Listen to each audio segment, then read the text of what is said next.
Equipes que amamos. Saudade da série? Pois é, aqui a gente já contou a história da Ferrari numa tetralogia, da Red Bull numa trilogia, recentemente também da Sauber em 50 e tantos minutos de vídeo, além de outros vídeos menores, mas bem completinhos, falando de histórias como da Jordan, da Shadow, da Andrea Moda, da Syntec. Todos eles parte da playlist de uma das séries que a galera mais gosta por aqui, contando a história de equipes da Fórmula 1. E aí, chegou a hora de contar a história da equipe que depois da Ferrari é a mais longeva da história da Fórmula 1, campeã de construtores em 24 e de equipes mais piloto, com Lando Norris em 2025. Já sabe de quem eu estou falando?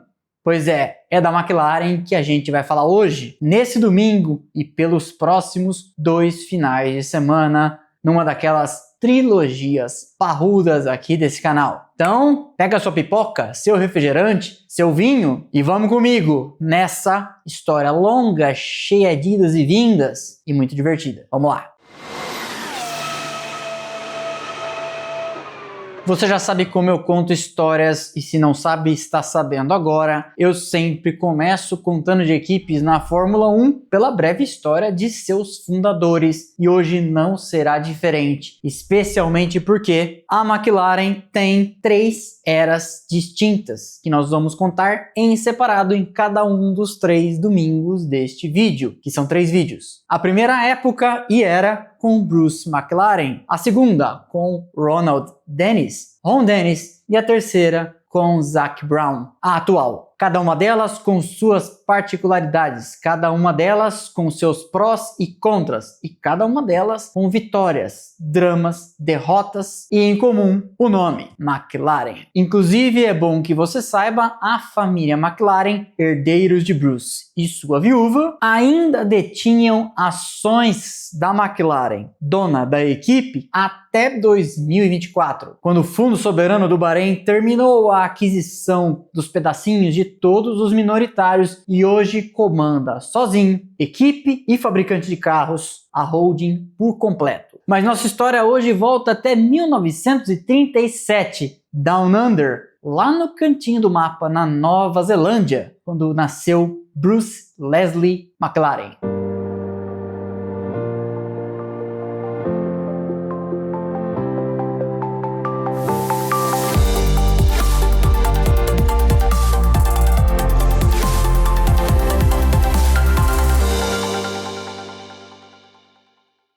Ele veio ao mundo em Auckland, a capital da Nova Zelândia, uma ilha lá embaixo, perto da Austrália, e cresceu num ambiente impregnado de automobilismo. Seu pai era um entusiasta, dono de posto de gasolina e que fazia também às vezes de mecânico. A mãe, Ruth McLaren, auxiliava o marido, administrava os negócios junto com ele, que em vários finais de semana estava fora correndo, inicialmente de moto e depois de um acidente passou para as 4 rodas, que eram e são mais seguras, se é que dá para dizer isso, especialmente naquela época. O pai de Bruce, Leslie, que lhe deu o segundo nome, Bruce Leslie McLaren, corria em nível de clubes. Aqui é difícil no Brasil fazer um paralelo, mas é muito comum em outros países, especialmente de influência inglesa, Austrália, Escócia, Nova Zelândia, Irlanda, etc., que o automobilismo seja organizado em clubes. E aí cada clube organiza seus campeonatos. Então quando você ouvir por aí falar em club racing, é automobilismo num nível regional, club racing. Bruce passava praticamente todas as suas horas livres fora do colégio, na oficina do pai. E aí acabou sendo uma decorrência natural que ele fosse se engendrando por meio das pistas, sempre envolvidos quando estava fora da escola com motores, ferramentas, graxa e etc. E não seria surpresa que começou cedo a correr de carro, mas antes ele teve que lutar contra o diagnóstico da doença de, acho que assim fala, Perfetts, uma condição clínica que afetava o seu quadril, tinha risco de deixá-lo com uma perna maior do que a outra. Ele então passou quase 2 anos em tração, um dispositivo que puxa uma perna para tentar desentortar o corpo e etc. Coisas da medicina da época, mas ainda existe tratamento de tração até hoje, o que foi, ele comentou em entrevistas quando era vivo, um período extremamente difícil para uma criança. Ficar 2 anos entrevado numa cama, no auge da energia que a molecada tem. Imagina, isso aos 9 anos de idade. Falando dessa época numa entrevista em 1968, ele citou a frase "Life is measured in achievement, not in years alone." A vida é medida em realizações, não apenas em anos. Depois de terminar o ensino médio e o ensino profissionalizante na Cedar Memorial Technical College, ele decidiu, ora que novidade, pelo caminho da engenharia na Universidade de Auckland. Mas seu sucesso no automobilismo, que é o cerne da questão aqui, acabou fazendo com que ele abandonasse o curso, trancasse a matrícula. E em seu prontuário, na sua ficha no colégio, constaria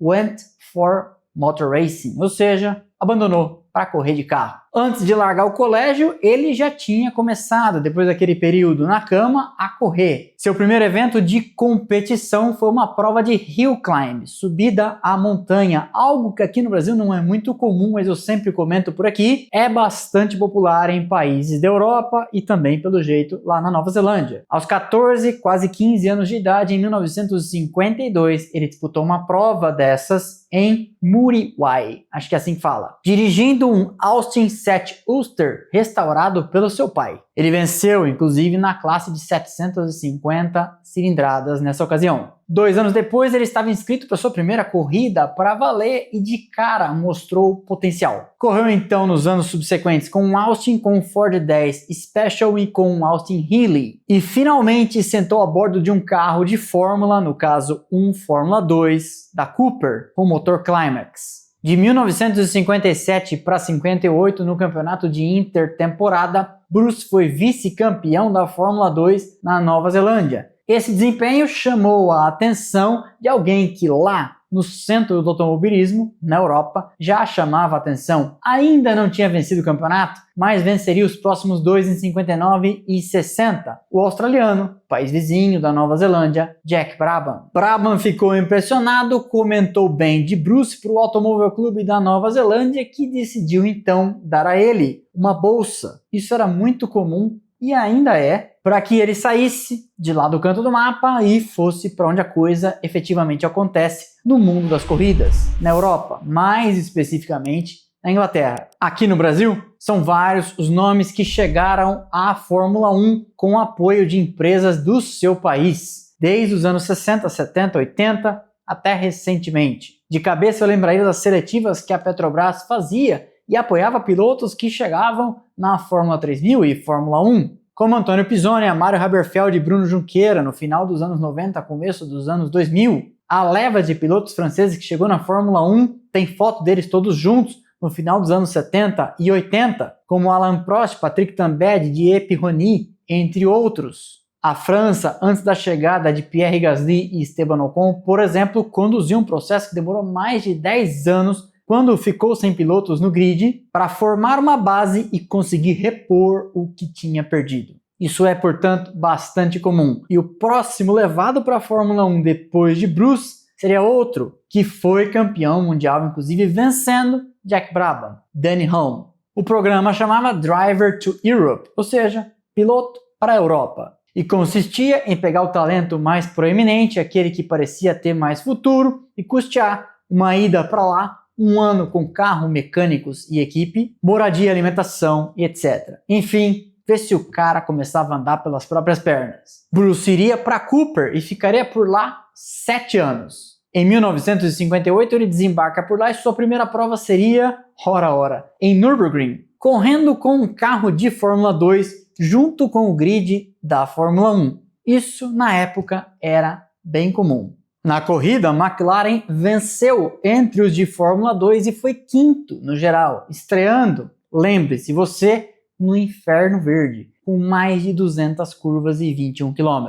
Que batismo de fogo! A prova foi vencida por Tony Brooks, teve Roy Salvadori na segunda posição, depois Maurice Trintignant e Wolfgang von Trips, 4 da Fórmula 1 e depois de Fórmula 2, McLaren. Em 1959, McLaren sobe para a equipe principal de Fórmula 1 e passa a correr ao lado daquele que tinha aberto as portas, Jack Brabham, que naquele ano conquistou seu primeiro título na Fórmula 1. Levaria ainda em 60 ainda pela Cooper e em 66 já na sua própria equipe, a Brabham. Por que eu estou falando isso? Porque você vai ver Bruce McLaren também seguiria os caminhos de Blackjack, numa época em que os pilotos podiam, vamos dizer assim, empreender, largar esse negócio de ser funcionário e criar o próprio negócio. E é por isso, afinal de contas, que estamos aqui falando da equipe McLaren. Naquele ano ele venceria seu primeiro grande prêmio e seria o mais jovem vencedor da Fórmula 1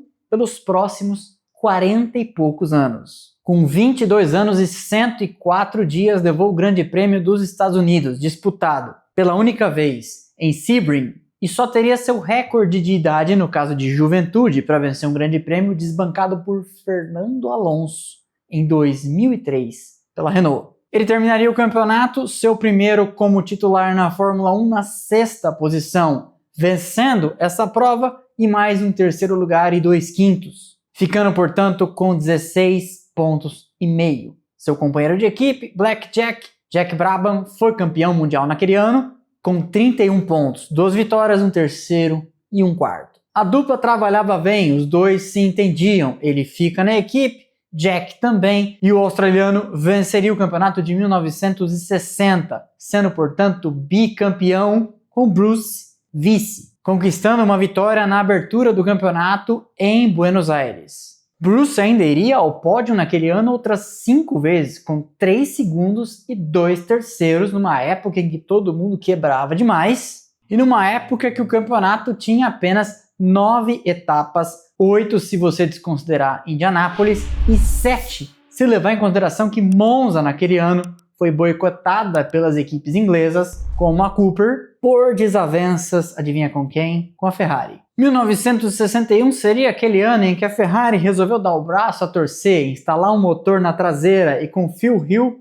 eles levariam o campeonato e a Cooper não teria chance. Ele ainda dividiria a equipe com Brabham, que começou a se desentender com os chefes, querendo implementar mudanças que eram limitadas, travadas pelos donos da equipe. McLaren marcou mais pontos que Blackjack, 100 vitórias, com um pódio, terceiro lugar em Monza, ficando com 11 pontos no final. Brabham apenas 4. Em 62, ele voltaria a vencer corrida, o Grande Prêmio de Mônaco, sendo terceiro no campeonato atrás dos ingleses, Graham Hill, que venceu ali o seu primeiro, e Jim Clark. Mas a Cooper naquele momento começaria seu declínio, nunca mais se destacaria na Fórmula 1, e os dois que carregavam a equipe até ali, McLaren e Brabham, você já sabe, sobrenomes que viraram equipes, coçariam a cabeça pensando, acho que se eu administrasse essa equipe, cada um pensando sozinho com seu travesseiro, eu faria melhor. E aí então, aos 26 anos de idade, em 1963, Bruce Leslie McLaren decide fundar a Bruce McLaren Motor Racing Limited,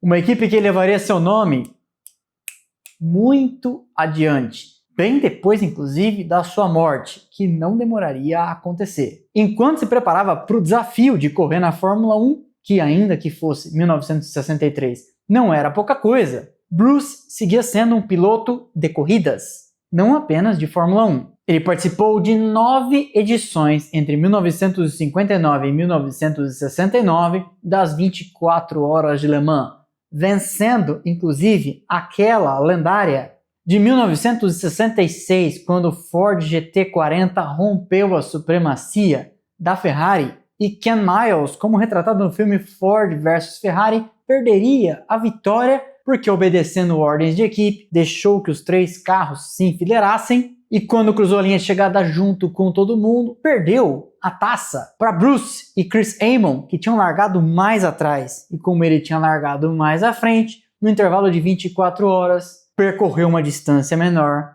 e perdeu. Em 1967 e 1969, já com lindíssimos, diga-se, McLaren, Bruce venceria o Can-Am, campeonato de esporte protótipo cujo nome é a abreviação de Canadian American Challenge Cup. Uma categoria incrível com carros maravilhosos de que eu já contei a história neste vídeo aqui. Saiu em 2023, salvo engano. Seus carros dominaram essa categoria, já correndo com o inconfundível laranja, papaya, cor que ele escolheu porque no começo das coberturas de televisão pensou, preciso de algo que se destaque, todos os carros têm cores parecidas. Lembrando que as categorias, não apenas a Fórmula 1 no começo, tinham essa regra da federação de cada país correndo com uma determinada cor. Mas isso já estava entrando em desuso e McLaren pensou, é hora de fazer algo diferente. E fez. A McLaren, equipe de Fórmula 1, entretanto, só disputaria seu primeiro grande prêmio em 1966 e não faria temporada completa.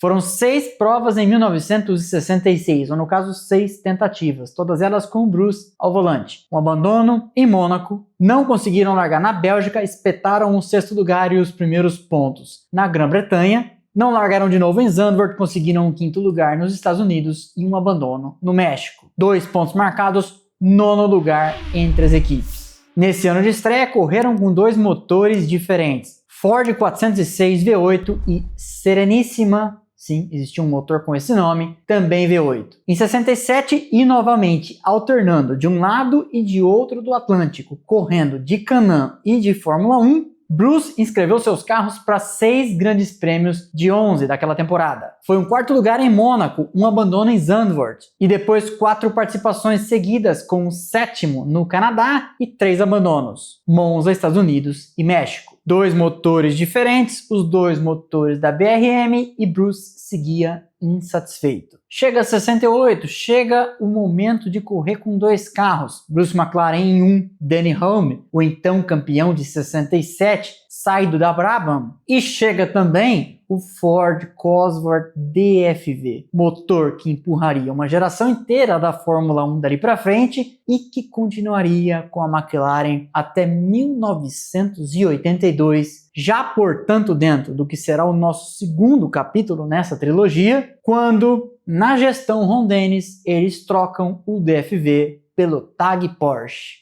Mas ainda tem muito chão. O DFV, que fez história na Fórmula 1, seria um motor relativamente barato, potente, confiável e leve. Ou seja, só tinha pontos positivos. A McLaren corre a primeira prova do ano ainda de BRM e só com um carro na África do Sul, e Hulme é 5º colocado. Depois faz a temporada completa, aí sim com os 2, e vence 3 grandes prêmios, um com McLaren na Bélgica e 2 com Hulme na Itália e no Canadá. Total 49 pontos marcados, vice-campeã de construtores. Um salto de produção, já deixando disseminada a impressão de que os Kiwis, apelido dado ao pessoal da Nova Zelândia, sabiam muito bem o que estavam fazendo, apesar da atmosfera muito descontraída da garagem, que não agradava a todos. A gente vai falar disso quando aparecer um tal de John Barnard. Ali em 1973, que junto com Gordon Koppuk assinou o projeto do que viria a ser o primeiro carro campeão da equipe, McLaren M23 com Emerson Fittipaldi. Mas calma, sem apressar as coisas. Uma coisa relevante de ser pontuada é que a essa altura a McLaren, como inclusive tenta emular hoje em dia, era uma equipe de corridas, o que replicava a personalidade de seu fundador, Bruce, que corria no Can-Am, corria na Fórmula 1, corria na Fórmula 2, e com isso a McLaren fabricava carros para onde ele quisesse correr. Há modelos da McLaren para Fórmula 1, Can-Am, Fórmula 2 e Fórmula 5000. E depois eles ainda esticariam seus tentáculos em direção à Indy, imitando algo que Colin Chapman já fazia antes deles. E se você for comparar o sucesso da Lotus com o da McLaren lá na terra do tio Sam, a McLaren foi bem mais longe e venceu nas 500 milhas de Indianápolis 3 vezes, 72, 74 e 76. Não estou falando de hoje em dia. A gente mais pra frente vai falar dessa história. Os Kiwis, os neozelandeses, tinham uma devoção praticamente canina ao seu compatriota, visto por todo o grid da Fórmula 1 e visto por onde chegasse como um piloto fora de série. Bruce dirigia o caminhão, se fosse preciso, varria o chão da fábrica, ajudava a apertar porcas dos carros. E a abordagem dele e de seus mecânicos era sempre direta, reta, sem nonsense e sem a afetação que já naquela época atingia o pessoal da Fórmula 1, com o nariz meio empinado, acreditando que eram o centro do mundo. A ponto do também neozelandês Howden Gale dizer: se Bruce entrasse na oficina e dissesse para todo mundo que a gente ia marchar caminhando pelo deserto do Saara, todo mundo pegaria suas ferramentas e partiria atrás dele. A primeira vitória da McLaren na Fórmula 1 viria na sua terceira temporada, 1966, em Spa. E se é verdade que McLaren venceu uma naquele ano contra 2 de Hulme, pelo menos ficou com ele o triunfo inicial. Sem vitória em 69, ele foi terceiro no campeonato de pilotos, primando pela regularidade, com 1 segundo, 2 terceiros, 2 quartos e 3 quintos lugares. Hulme venceu a penúltima etapa do campeonato nos Estados Unidos, indo também ao pódio na etapa de abertura, mas com mais abandonos, ficando atrás de Bruce. Total para a equipe, 38 pontos, quinto lugar nos construtores. E àquela altura, e para ser franco, desde 1966, havia outras McLarens que não as oficiais, digamos assim, as de fábrica, correndo pelo grid. Porque naquela época muita gente fazia carros para vender, e a McLaren não era exceção. Teve a McLaren nas mãos de Phil Hill em 66, Joe Bonnier e Dan Gurney em 68. Teríamos também em 69 e até Nelson Piquet, lá nos anos 70, bem depois estrearia a bordo de uma McLaren. Um carro que já tinha feito 3 temporadas, mas como eu falei, a gente já chega lá. Para 1970, o line-up de pilotos permaneceria, ao menos em tese, Bruce McLaren, Denny Hulme. Não tinha por que trocar, pilotos experientes e velozes. Hulme foi segundo na prova de abertura na África do Sul e McLaren abandonou. Isso se inverteu na Espanha, quando McLaren foi segundo e Hulme ficou pelo caminho. E na terceira prova, Hulme foi quarto, levando novos pontos, e McLaren abandonou, naquele que seria seu último grande prêmio na Fórmula 1. Bruce morreria em junho, testando um McLaren M8 para correr no Canaan e defender o título que ele tinha conquistado em 69. Num grid, àquela altura, coalhado de McLarens de anos anteriores que eles vendiam. Como eu comentei, a McLaren era fornecedora de quase metade do grid. Por quê? Porque eles dominavam por lá. Era 2 de junho de 1970 e o piloto e dono da equipe testava um carro em Goodwood e num acidente perdeu a vida. Ele vinha em alta velocidade, uma parte importante da traseira se soltou, ele perdeu o controle e acertou um posto de bandeiras e morreu na hora. A McLaren perdia então de uma hora para outra seu fundador, um piloto importante e fundamentalmente quem conseguia atrair patrocinadores. O time teria que se reinventar e depressa, e essa seria uma tônica na história da equipe, inclusive até hoje. Morria Bruce McLaren, para o seu lugar viria Ted Meyer, irmão de um piloto que já tinha morrido a bordo de um dos carros da McLaren. Tim Meyer, que tinha no seu irmão Ted, o cara que andava com ele, cuidava da carreira e etc. Quando o time perdeu a vida e para superar o baque, Ted disse a Bruce: eu cuido da equipe com você. Você foca em patrocínio e em pilotar, cuida da engenharia e eu administro a empresa. Quando Bruce morreu, foi natural então para a viúva, para os engenheiros mecânicos e também para os pilotos, que Ted assumisse a bronca dali para frente. E começaria ali uma nova fase na história da McLaren. Sem seu fundador precisando, como eu comentei, se reinventar, trocar o pneu do carro em movimento, numa organização que já era grande, corria em diversas categorias, tinha resultados, tinha patrocinadores, fornecedores, clientes e precisava ficar de pé. Um detalhe interessante, inclusive, que vem da união de Bruce e Ted Meyer é que a equipe nunca correu sob bandeira neozelandesa, porque Ted era americano, Bruce Kiwi ou neozelandês, e eles preferiram então matricular a equipe no Reino Unido, que por sua vez nunca correu, como eu já comentei, com o Racing Green, com as cores que outras equipes, Cooper, BRM, Lotus e etc. andavam. Ted Meyer assume e leva então a estrutura adiante e Denny Hulme continuaria sendo piloto naquele ano e continuaria ainda por vários anos. Nessa época, como eu comentei com vocês, a McLaren era uma organização supra Fórmula 1. Corria no Canaan, corria na Fórmula 2, na Fórmula 5000, também na Fórmula 1, fornecia para clientes e talvez com um americano agora na chefia pensasse: por que não na Indy? Pois é, a equipe se aventuraria por lá e venceria. Mas o baque da morte de Bruce foi grande e eles ficaram 2 anos e meio longe das vitórias. Foi Hulme quem conquistou o próximo triunfo, já em 1972, na África do Sul. E a McLaren foi então terceira colocada nos construtores, atrás da Lotus de Emerson e da Tyrrell de Jack Stewart. Surge então, e ainda na encolha, das pranchetas de Gordon Koppuk, asterisco aqui, já falo a respeito disso, o carro que revolucionaria a equipe e lhe daria o primeiro campeonato, o McLaren M23.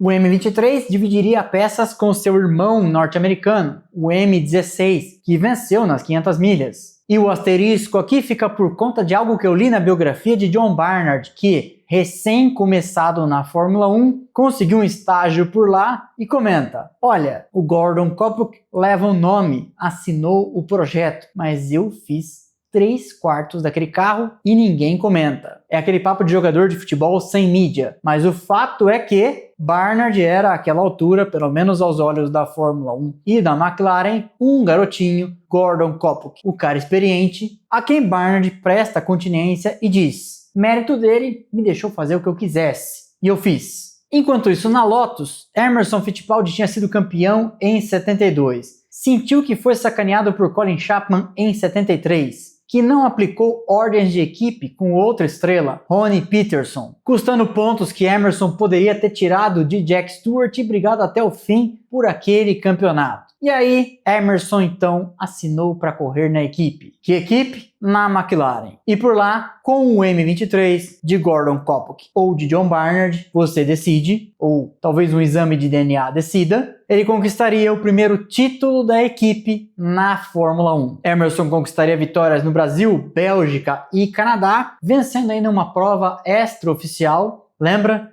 Na inauguração do Autódromo de Brasília, e Home, velho de guerra, já perto da aposentadoria, venceria também na Argentina. A equipe, inclusive, naquele ano, correria com, veja só, 3 carros. Emerson, Home e Mike Haywood, que veio da moto velocidade. E o cara não era ruim, fez um 3º, 2/4 e um 5º lugar no seu ano de estreia. E a equipe não teria só os 3, porque Haywood não faz as 4 últimas etapas do campeonato e é substituído em 2 por Dave Hobb e mais 2 por um nome que ficaria famoso principalmente no Endurance, Jochen Mass. Mas os dois, em 4 etapas, não marcaram pontos, embora tenham terminado bem. Resultado, McLaren campeã de construtores pela primeira vez. Em meio a tudo isso, Barnard resolve fazer as malas e vai trabalhar na McLaren da Indy. Por lá, o M16, operado pela Penske, já tinha vencido as 500 milhas de 1972 com Mark Donohue. E em 74, já com a McLaren puro sangue, Johnny Rutherford levaria a Indy 500. Eles continuariam correndo por lá até que um tal de Ronald Dennis resolveu centrar 100% dos esforços na Fórmula 1, tirando a McLaren da Indy até seu retorno, coincidentemente ou não, depois da saída de Dennis, em 2017. Em 75, a McLaren perde terreno para a Ferrari. Emerson briga contra a Lauda,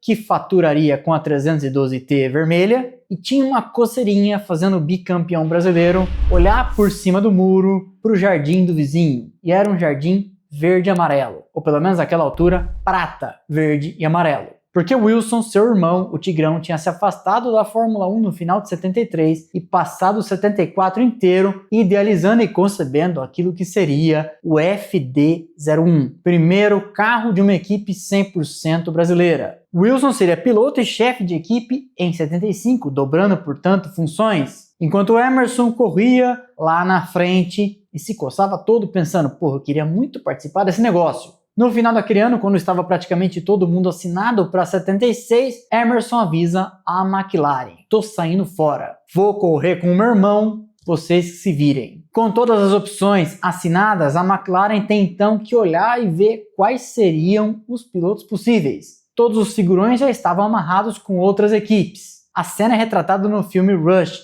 e Ted Meyer não gostou nada de ter que olhar para uma jovem promessa que corria pela Hesketh, James Hunt, e pensar: não tem tu, vai tu mesmo. I'll come straight to the point. Our esteemed lead driver, Biddy fucking Pauldy, has ditched us for another team at the last minute. Copper fucking Suka, And we need a replacement. ASA fucking P. Não que Hunt fosse ruim, mas comparado com Emerson, não pegava nem beira. Fittipaldi foi então para correr na Fittipaldi em 76 e eles tiveram que se arrumar com a jovem promessa inglesa, que até ali tinha dado lampejos de brilho, mas não era um bicampeão comprovado como Emerson. Tudo isso sabendo que a Ferrari preparava uma evolução da 312T a T2, que brigaria, como brigou pelo campeonato, contra um cara já comprovadamente veloz e cabeça fria, Lauda, e, convenhamos, um louca, beberrão como Hunt. Mas eles tinham um trunfo na manga, porque o McLaren M26, carro evolução do M23 e preparado por Emerson, tinha características de vencedor, tinha nascido muito bem, e se Hunt se comportasse, talvez pudesse brigar contra Lauda. Estava então acertado o palco para uma disputa de campeonato que seria épica, e já foi retratado no filme, como eu comentei. O acidente dramático de Lauda tira o austríaco de ação, Hunt sobe de produção no terço final do campeonato, vence corridas, chega matematicamente vivo na última prova, e aí, quis o destino, Lauda decide em Fuji, debaixo de um aguaceiro. Eu, que já estive perto de morrer esse ano, não corro. Muito provavelmente, o austríaco Niki, tricampeão mundial de Fórmula 1, que viu a morte a essa distância, seria hoje chamado, por aquela galera da internet, de Nutella. Resultado, James Hunt campeão mundial de Fórmula 1, McLaren vice nos construtores. Chega a 77 e o M26 começa a sentir o peso da idade. Ainda assim, dizem alguns, naquela que é a melhor temporada de Hunt ao volante, tipo 93 para o Senna, ou agora 2025 para Verstappen, o inglês louca conquista 3 vitórias, mas ficava evidente, eles não tinham mais carro para desafiar a Ferrari. Com o Lauda, sim, ele tinha voltado pelo título. A McLaren seria terceira nos construtores, Hunt seria quinto entre os pilotos, e dali para frente seria só ladeira abaixo. Detalhe curioso sobre a temporada de 1977 é que em Silverstone, a equipe deu uma chance de estreia a um piloto canadense que ficaria identificado pelas cores da arquirrival. Joseph Gilles Henri Villeneuve, que corria na Fórmula Atlantique e tinha chamado a atenção de James Hunt, alinhou em Silverstone o terceiro carro da equipe e de cara meteu um 11º lugar. Em 68, o line-up de pilotos manteria James Hunt e Patrick Tambay, francês. E o resultado seria um 8º lugar, 15 pontos marcados, 25%, um quarto do que eles tinham conseguido no ano anterior, despencando de terceiros para a 8ª posição. Em 79, a McLaren seguia morro abaixo. Sua patrocinadora, a Marlboro, ou Philip Morris, vinha pensando no que fazer com aquela encrenca. Patrick Tambay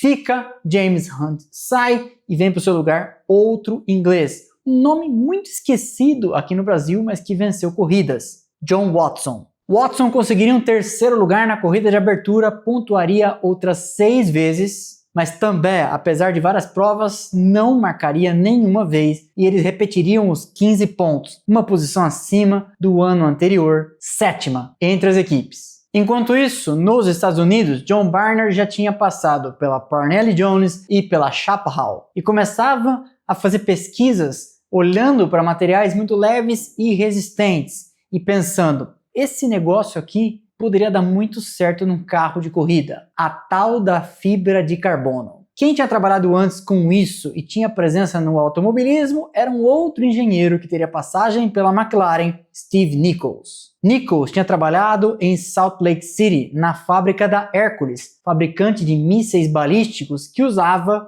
nas ogivas fibra de carbono, um material 5 ou 6 vezes mais leve e mais resistente que o aço. A McLaren vinha fazendo água, a Philip Morris coçava a cabeça e pensava, o que eu vou fazer com essa encrenca depois de ter enterrado tanto dinheiro aqui? E eles já começavam a desconfiar de que Ted Meyer não fosse mais o nome para seguir adiante e para conduzir uma revolução. Começava então a ser construído um casamento, não seria rápido e não seria fácil, entre a Project 4, uma equipe de Fórmula 2, administrada pelo tal de Ronald Dennis, que tinha sido mecânico lá atrás, na Brabham, você percebe como está tudo interconectado? Tinha corrido, não ele, na condição de dono de equipe, na Fórmula 3 e depois na Fórmula 2 e pensava, talvez fosse o caminho de ir para a Fórmula 1. E então, quando interesses vão se alinhando, de Barnard, de Ron Dennis, de Steve Nichols, da Philip Morris e o fracasso da McLaren de Ted Mayer, um casamento amarrando todas as pontas de um grande acordo com o Supremo e com tudo começaria a acontecer. Ron Dennis tinha ficado impressionado com as conversas de Barnard sobre a tal da fibra de carbono e pensou, talvez seja o caminho,